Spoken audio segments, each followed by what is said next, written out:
بالله من شرور أنفسنا ومن سيئات أعمالنا من يهد الله فلا مضل له ومن يضلله فلا هادي له ونشهد أن لا إله إلا الله وحده لا شريك له ونشهد أن سيدنا وحبيبنا ومولانا محمدا عبده ورسوله فقد قال الله تعالى في كلامه المجيد وفرقانه الحميد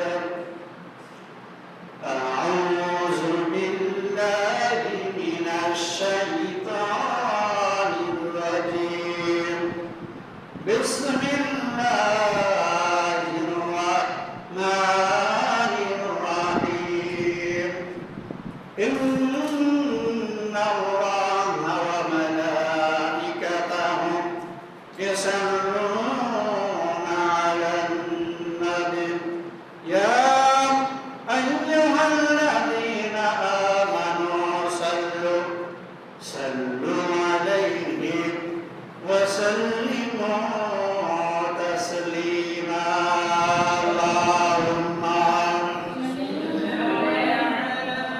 سيدنا مولانا محمد وعلى آله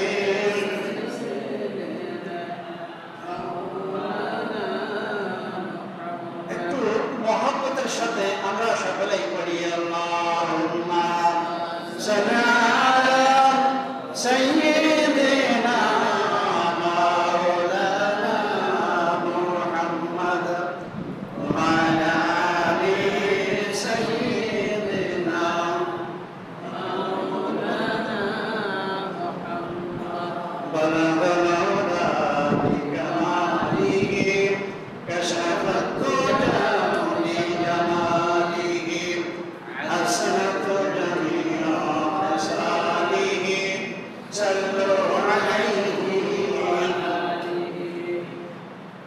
সম্মানিত উপস্থিতি গোসাইবাড়ি কেন্দ্রীয় বাইতুল নূর জামে মসজিদের সকল মুসল্লিয়ান কিরাম দিনদার পরেশগার ভাই বাবাজিরা আমার পবিত্র জুমার দিনের আলোচনার শুরুতে জানাই আন্তরিক সালাম আসসালামু আলাইকুম ওয়া রাহমাতুল্লাহি ওয়া বারাকাতুহু।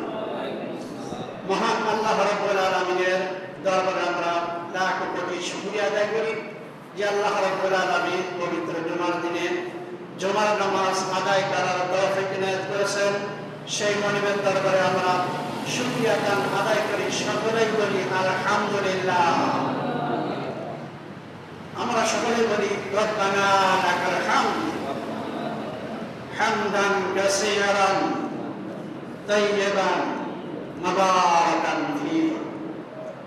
লাখ কোটি দরুদ সালাত বিনিময় করি মানবতার মহান শিক্ষক, মানবতার মুক্তির দিশারি আকা মাওলা হযরত মুহাম্মদ রাসূলুল্লাহ আমরা সকলেই বলি সাল্লাল্লাহু আলাইহি ওয়াসাল্লাম। সম্মানিত উপস্থিতি, আজকের পবিত্র জুমার দিন জুমার আলোচনার শিরোনাম হলো পিতা মাতার হক বা পিতা মাতার উপরে সন্তানের দায়িত্ব বা কর্তব্য। এটা আমরা সকলে কিন্তু জানি যে পিতা মাতাকে কি করতে হবে, সেবা করতে হবে, ভালোবাসতে হবে, এটা কিন্তু আমরা সকলে জানি।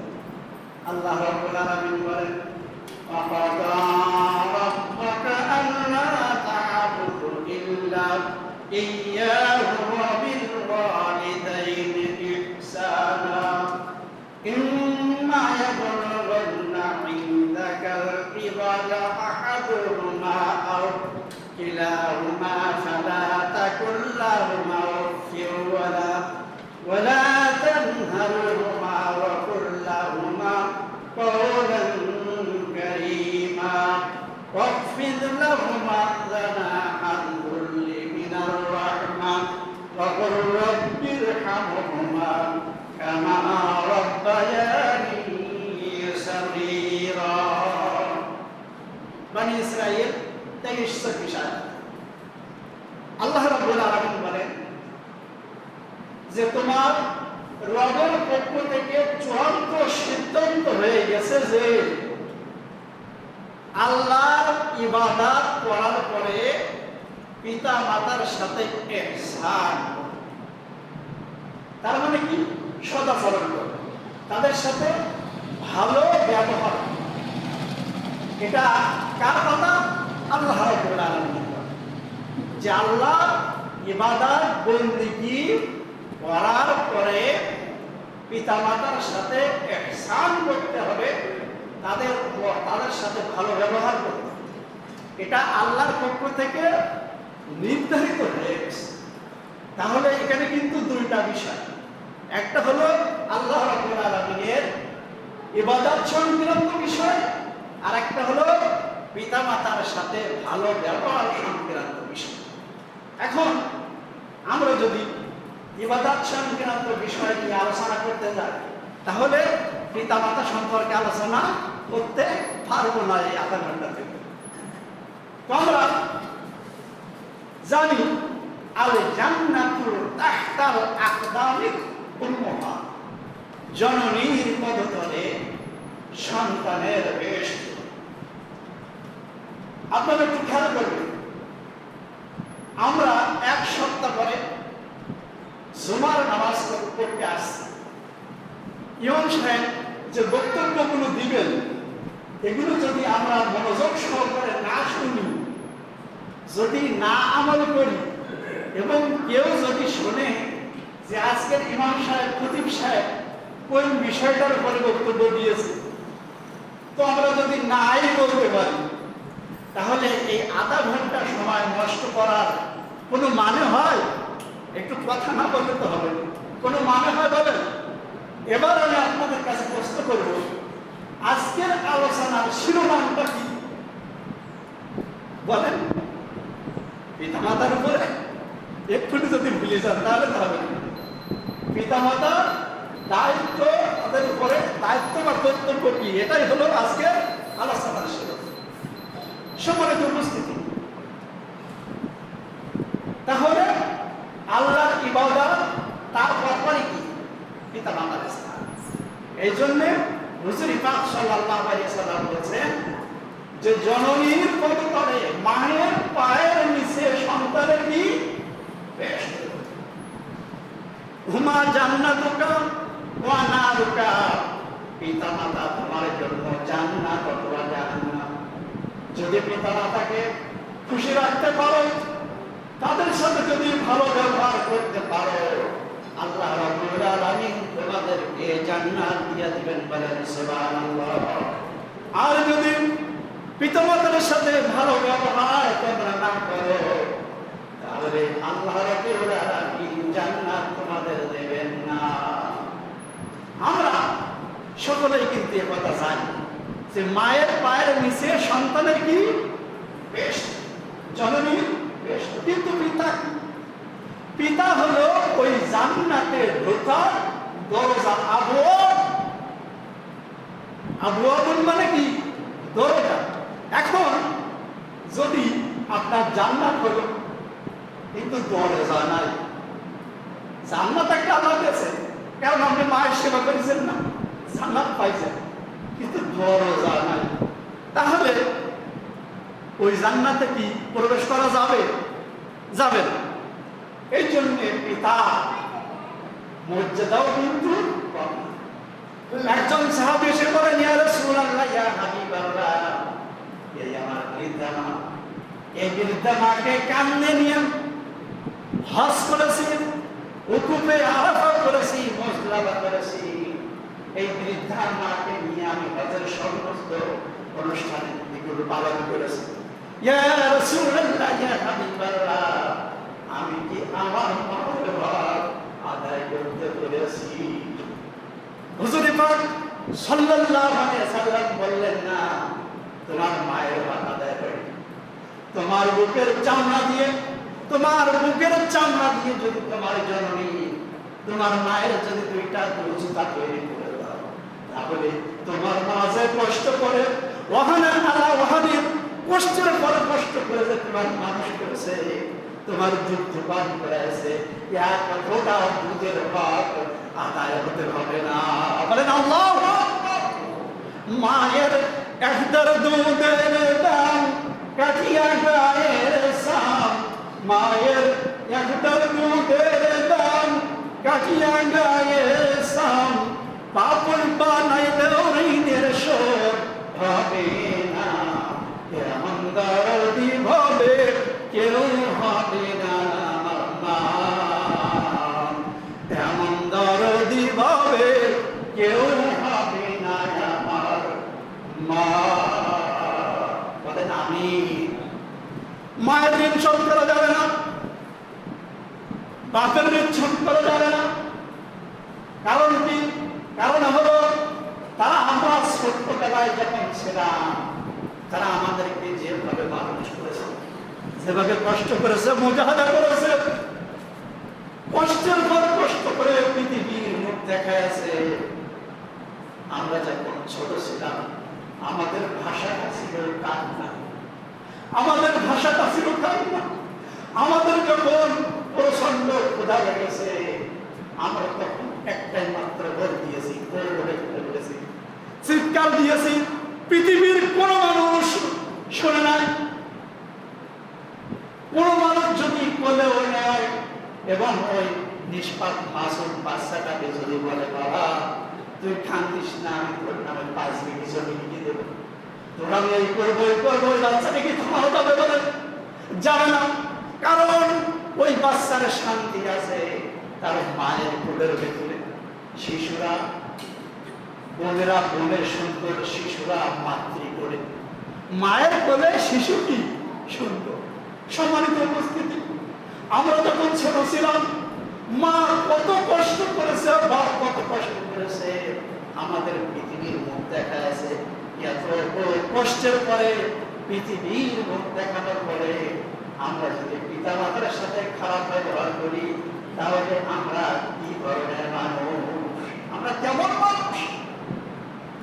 আমরা কি মানুষ না অন্য কিছু? সম্মানিত হাজির, দেখেন আমাদের বাচ্চাগুলোকে কিভাবে খাওয়ানো হয়। বাচ্চাদেরকে খাইতে দেওয়া হয়, বাচ্চা মাছ খাইতে চায় না, গোশ খাইতে চায় না, এরা বাচ্চারা তো খাইতে চাইবে না। মা কি করে ভাতের দোলা পাকাইয়া ওই গোস্তের টুকরাটা, মাছের টুকরাটা ভাতের ভেতরে ঢুকাইয়া দেয়। দেখেন আমাদের, দেখেন আমি দেখছি বহু মহিলা এইভাবে করে খাওয়ানো। এদিন দেখছি সবাই একটু বলেন তো মা, একটু বলেন মা। মায়ের কথা বলতে যদি এটা কমা তাহলে আপনাদের আওয়াজ শোনা লাগে। বলেন না মা। মা শিশু বেলায় মারা গেছে। সন্তান জন্ম দেওয়ার পরে মা দুনিয়া থেকে বিদায় হয়ে গেছে, বাচ্চাটা কান্নাকাটি করছে, এই বাচ্চাকে কিভাবে খাওয়াবে? আপনারা কি পরিস্থিতি বুঝতেছেন? বাচ্চাটাকে কিভাবে খাওয়াবে? বিপদে পড়ে গেছে বাবা। বলছে বাবা এই কচি মাসুম বাচ্চাকে জন্ম দিয়ে অনেক মা দুনিয়া থেকে বিদায় হয়ে গেছে। এখন এই মাকে কিভাবে লালন পালন করবে, কিভাবে খাওয়াবে, কিভাবে করাবে? বাপ বউ মুসিবতে পড়ে গেছে, গরিব মানুষ। মাথার ভেতরে একটা বুদ্ধি এসে গেছে, আমার দিকে একটু না তাকালে হবে না। মাথার ভেতরে একটা বুদ্ধি এসে গেছে, ওই বাচ্চাটাকে তুলে নিয়েছে এবং টেস্টার বানাইছে। আপনারা যে দুধের কি বলে ফিল্টার দিয়ে টেস্টার বানাইছে, ওই বাচ্চা যেন বুঝতে না পারে আমার মা না, এ যেন বুঝতে, বাচ্চা যেন বোঝে এই হচ্ছে আমার মা। তাও নেই সুবহানাল্লাহ। এত কষ্ট করে আমরা যখন ছোট ছিলাম আমাদের কথাটা ছিল কান্না। আমরা কান্নাকাটি করেছি, কত কষ্ট করেছি। ঈদের দিনের জন্য ধরেছি আমার এখনো মনে পড়ে, ঈদের নামাজ পড়তে যাবো না। আর আব্বা মানুষের বাড়ি জোন দিয়ে দিয়ে তখন নালা দিয়ে দিয়ে, আপনারা জানেন যে নালা ছাউ, আমার কলিজার টুকরা পিতা নাড়া দিয়ে দিয়ে ভালো ভাসাতে পারেন। আমিও সাথে কিছু নাড়ায় পাল্লা তুলে তুলে দিয়েছি। এই পিতা এইভাবে করে ঘর এসে জমির দাম ছিল মাত্র 60 টাকা। সারাদিন পরিশ্রম 4টা পর্যন্ত, সকাল 7টা থেকে শুরু করে আর 4টা পর্যন্ত। জমির দাম কত? 60 টাকা। আমরা 5 জন ভাই, 2 জন বোন, এত বড় সংসার চালাইছে। আব্বা চালের ভরে জন দিয়ে দিয়ে, তারপরে ঘুরে ঘুরে ঘুরে এত কষ্ট করে আব্বা 50,000 করে, আবার আমরা বসে থাকবো, 7-8 জন বসে থাকবো। বাজারে গেছে 3 টাকার চানাচুর নিয়ে আসবো, 3 টাকার চানাচুর নিয়ে আসবো। আমরা কয়েক ভাই বসে বসে খাবো। আমরা অপেক্ষায় আছি। আব্বা হাটে গেছে, ওজনপুর হাটে, ওজনপুর হাটে আসছে, ঘুরে বিক্রি করতে আসছে। আমাদের জন্য চানাচুর নিয়ে আসবে, 3 টাকা থেকে 5 টাকা চানাচুর নিয়ে আসবে। আমরা সবাই আনন্দ করে করে খাবো। আমরা বসে আছি। ঈদের দিনে কিভাবে জামা কাপড় দেবে? আমি যে ধরে বসে আছি, কিসের ঈদ কিসের ঈদ? নতুন জামা যদি না হয় ঈদের ময়দানে যাবোই না, ঈদের নামাজ পড়বই না। সেখানে কেমন আছে? বাচ্চারা এটা করে না। আমার আব্বা কি করেছে? নিজের কথা তো বাদ দিয়েছে, নিজের কথা তো বাদ দিয়েছে, মার কথা তো বাদ দিয়েছে। এই মেজি সবাই একটু ঝামেলা করতেছে, একটা লুঙ্গি কিনে নিয়ে আসছে। সে লুঙ্গিটা আমার পছন্দ আসছে না। আমি বলছি এই লুঙ্গি মানুষ করে, কারণ বুঝতে তো পারতেছি এটা একটা লুঙ্গি হলো। এইভাবে করে পিতাকে কষ্ট দিয়েছি, মাকে কষ্ট দিয়েছি। এই পিতা মাতা কত কষ্ট করে আমাদের এই দুনিয়ার মধ্যে দেখা আছে। আর এখন আমরা হয়ে গেছি পিতা মাতার সাথে নাফরমানি করছি।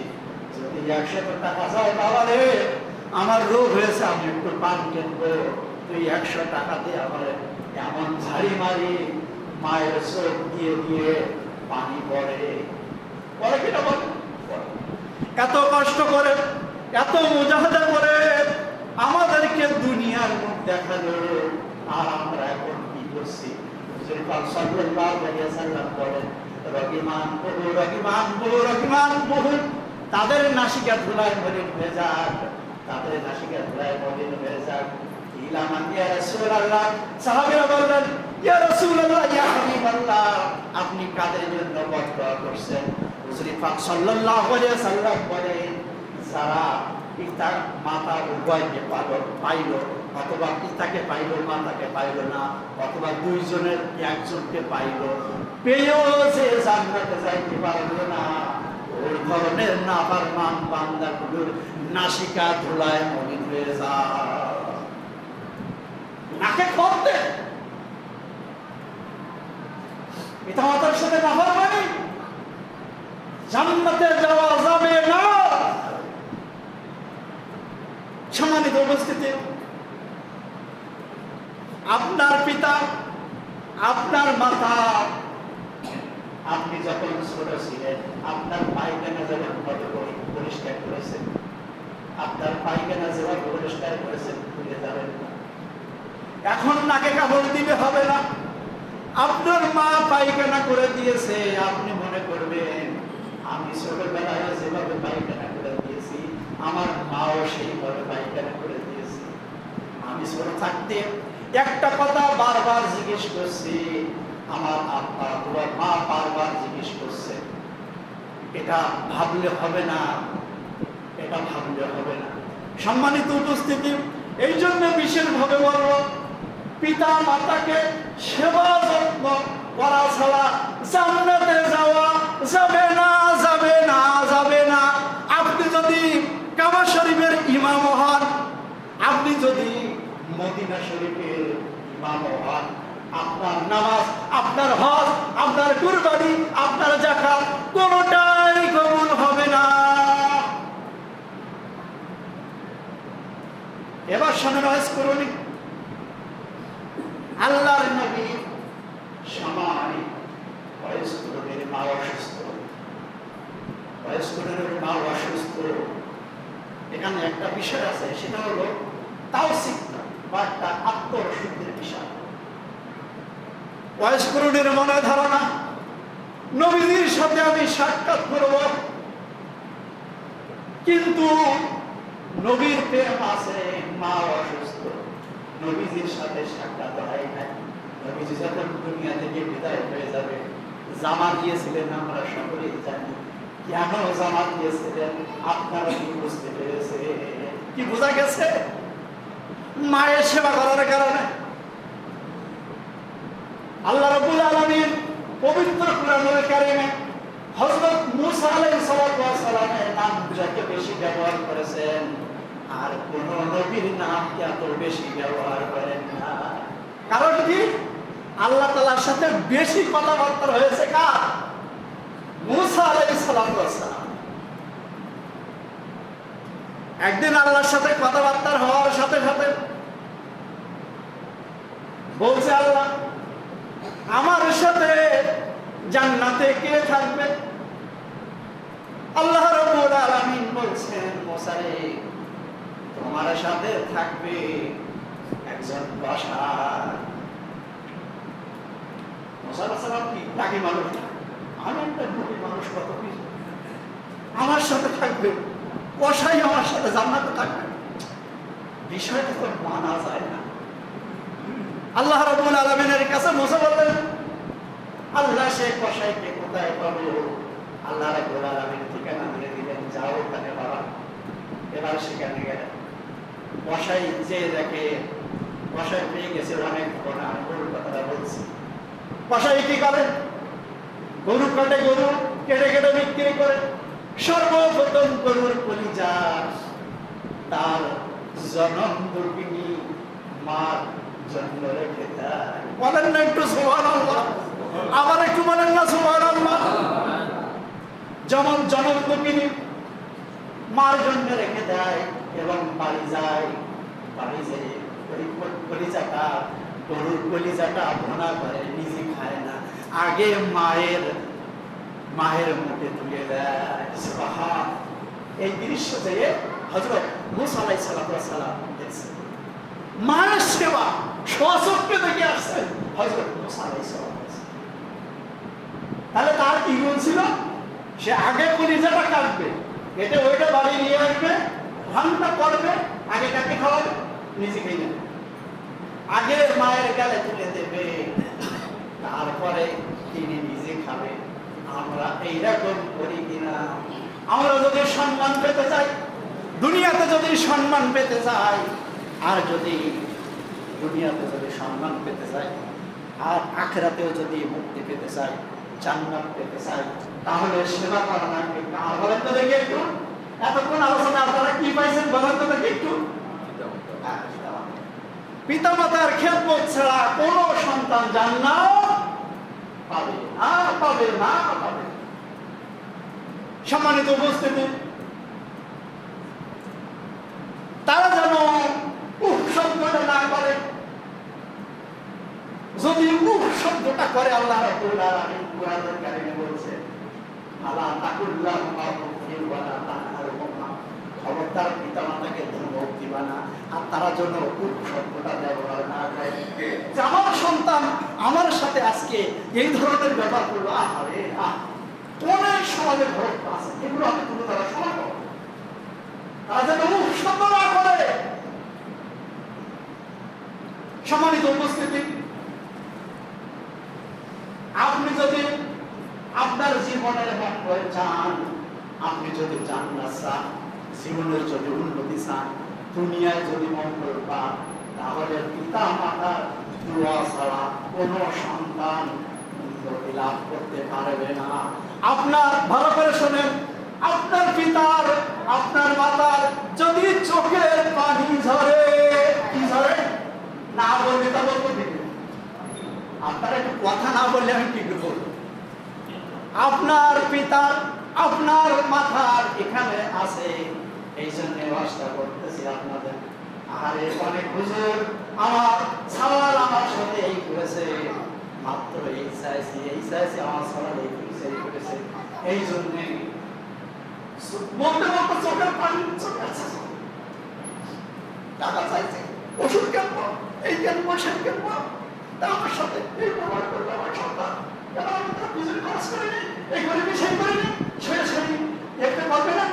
সম্মানিত উপস্থিতি, এভাবে করে আল্লাহ রাব্বুল আলামিনের একটা বিধান আছে, সঠিক বিধান আছে। আপনি যদি আপনার পিতামাতার একটা টাকা খরচ করেন, আল্লাহ রাব্বুল আলামিন ঘুরাই ফেরাই আপনাকে 10 টাকা দিয়া দেবে। সুবহানাল্লাহ। সুবহানাল্লাহ, এরকম সুবহানাল্লাহ হবে না, এখনো হয়নি, বলেন সুবহানাল্লাহ। কষ্টটা কি? আপনি যদি আপনার পিতামাতার পিছনে একটা টাকা খরচ করেন, আল্লাহ রাব্বুল আলামিন ঘুরাই ফিরাই কেমনে কেমনে আল্লাহ রাব্বুল আলামিন আপনাকে 10 টাকা দিয়া দিবে। তাও বলেন সুবহানাল্লাহ। এইবার আসেন চোখের পানি। আপনি আজকেও চোখের পানি ফেলাইছেন, কালকেও চোখের পানি ফেলাইছেন। এইভাবে করে আপনি যখন একের পর এক চোখের পানি ফেলাতে আসেন, চোখের পানি ফেলাইতে ফেলাইতে যেদিন আপনি আরো বেশি পানি ঝরাইবেন, আরো বেশি আপনার পিতার পানি ঝরাবেন, মাতার পানি ঝরাইবেন, দেখবেন একদিন আপনি ট্রাকের পিছনের চাকায় চলে গেছে। আমি কি ওয়াজ বুঝাইতে পারলাম আপনাদের? বুঝাইতে কি পারলাম নাকি? আজকে আধা ঘন্টা কি সার্থক হয়েছে নাকি?